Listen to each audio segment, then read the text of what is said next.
মিষ্টির দোকানের গোলাপ জামুন তো আপনারা অনেকেই খেয়েছেন। একবার এইভাবে ট্রাই করুন, খেয়ে বুঝতেই পারবেন না বাড়িতেও এভাবে গোলাপ জামুন এত টেস্টি হয়। কেটে দেখাচ্ছি, দেখুন।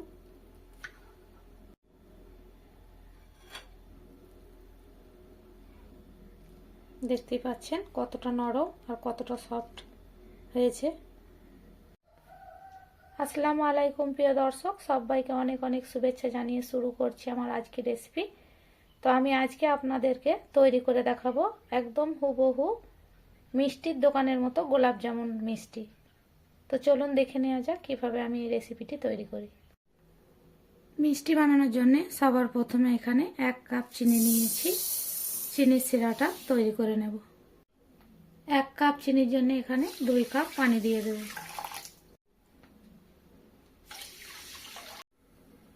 গ্যাস অন করে চিনির সিরাটা তৈরি করে নেব। এখানে 1 কাপ চিনির জন্য 2 কাপ পানি যথেষ্ট, কারণ সিরা খুব ঘন হলে মিষ্টির ভিতরে রস ঢুকবে না। আমি ফুটে যাওয়া পর্যন্ত অপেক্ষা করব। চিনির সিরাটা ফুটে খুব ভালোভাবে মেল্ট হয়ে গেছে। এটা 1 মিনিট জাল করে নেব। খুব বেশি জাল করব না, ঘন হবে না, শুধু 1 মিনিট জাল করে নেব। 1 মিনিট জাল করা হয়ে গেছে।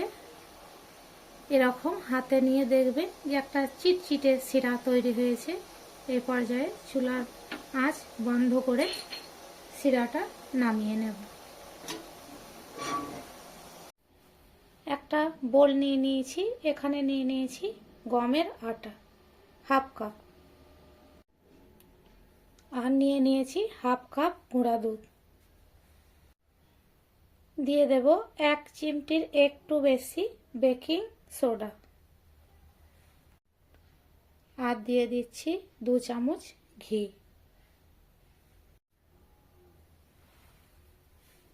খুব ভালোভাবে সব কিছু একসঙ্গে মেখে নেব।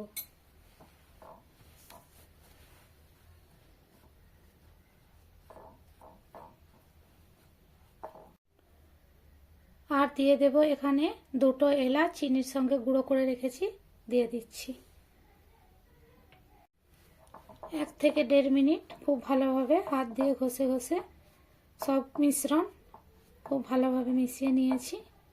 দেখতেই পাচ্ছেন এভাবে, এই যে চাপ দিলে মুঠো হয়ে যাচ্ছে, আবার ভেঙে দিলে ভেঙে যাচ্ছে।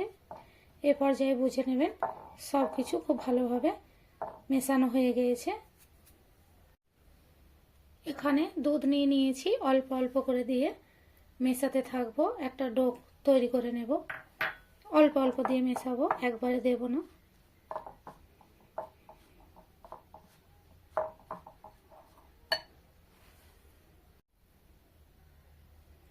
আবারও দিয়ে দিচ্ছি।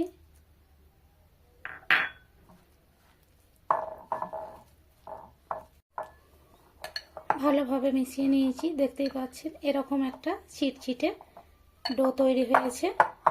এটা সেট হয়ে গেলে আর হাতে লাগবে না।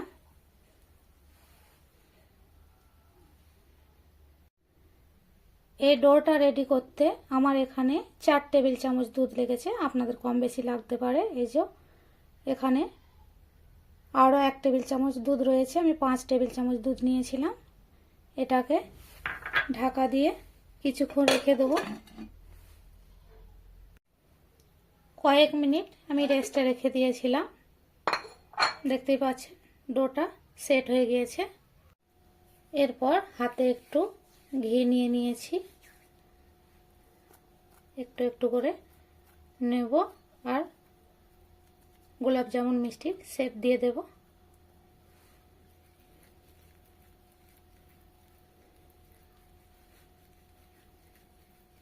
খুব ভালোভাবে শেপটা দিতে হবে যেন কোনো জায়গায় ফাটল না থাকে, কারণ ফাটল থাকলেই সেই জায়গা বেশি পরিমাণে আস্তে আস্তে ফেটে যেতে পারে। দেখতে পাচ্ছেন আমি এভাবে খুব মসৃণ করে গোলাপ জামুন মিষ্টিগুলো রেডি করে নিচ্ছি। একটা প্লেটে তুলে নেব। এভাবে আমি সব মিষ্টিগুলো তৈরি করে নেব। সব মিষ্টিগুলো আমি এভাবে শেপ দিয়ে নিয়েছি। এরপর একটা কড়াই নিয়ে নিয়েছি। ননস্টিকের। এর মধ্যে পর্যাপ্ত পরিমাণে তেল দিয়ে দিচ্ছি। তেলটা এমন গরম হতে হবে যাতে আঙুল দিয়ে সহ্য করা যায়। এই পর্যায়ে আমি মিষ্টিগুলো দিয়ে দেব।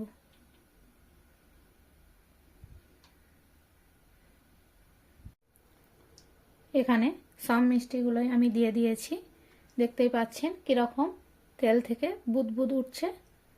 কিছুক্ষণ এভাবেই রেখে দেব, প্রথমেই নাড়াচাড়া করব না। দেখতেই পাচ্ছেন অটোমেটিক মিষ্টিগুলো ঘুরে যাচ্ছে। আমি এখনো পর্যন্ত কোনোভাবেই নাড়াচাড়া করিনি।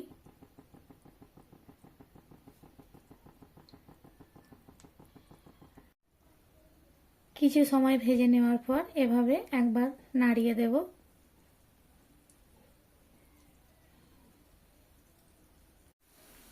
দেখতেই পাচ্ছেন মিষ্টিগুলো কতটা পরিমাণে ফুলেছে। এইভাবে আমি অনবরত নাড়াচাড়া করে মিষ্টির একটা কালার যতক্ষণ না আসে ততক্ষণ ভেজে নেব। অনবরত নাড়াচাড়া করে আমি গোলাপ জামুন মিষ্টির কালার আসা পর্যন্ত ভেজে নিয়েছি। এই পর্যায়ে গ্যাসের চুলাটা হাই হিটে করে আমি মিষ্টিগুলো তুলে নেব।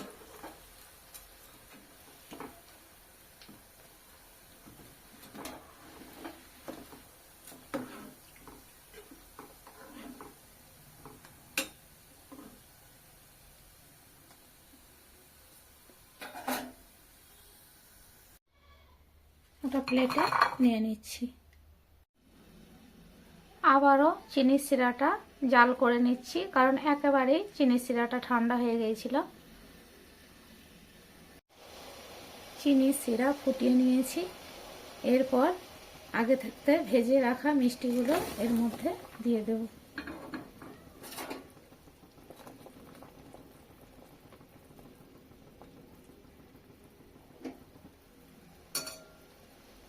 কয়েক সেকেন্ড জাল করে নিয়েছি। এরপর চুলা বন্ধ করে ঢাকা চাপা দিয়ে রেস্টে রেখে দেব 30 মিনিট। 30 থেকে 40 মিনিট পর দেখুন আমার গোলাপ জামুনগুলো ফুলে ডাবল হয়ে গেছে আর রসটাও পুরো টেনে নিয়েছে। একটা সার্ভিং প্লেটে তুলে নিচ্ছি। দেখতেই পাচ্ছেন কত সহজে আমি এই মিষ্টি রেসিপি আপনাদেরকে তৈরি করে দেখালাম। আমার রেসিপি যদি আপনাদের ভালো লাগে অবশ্যই আমার চ্যানেলটি সাবস্ক্রাইব করে পাশে থাকার অনুরোধ রইল। দেখা হবে পরের কোনো ভিডিওতে। ততক্ষণ ভালো থাকবেন, সুস্থ থাকবেন। আল্লাহ হাফেজ।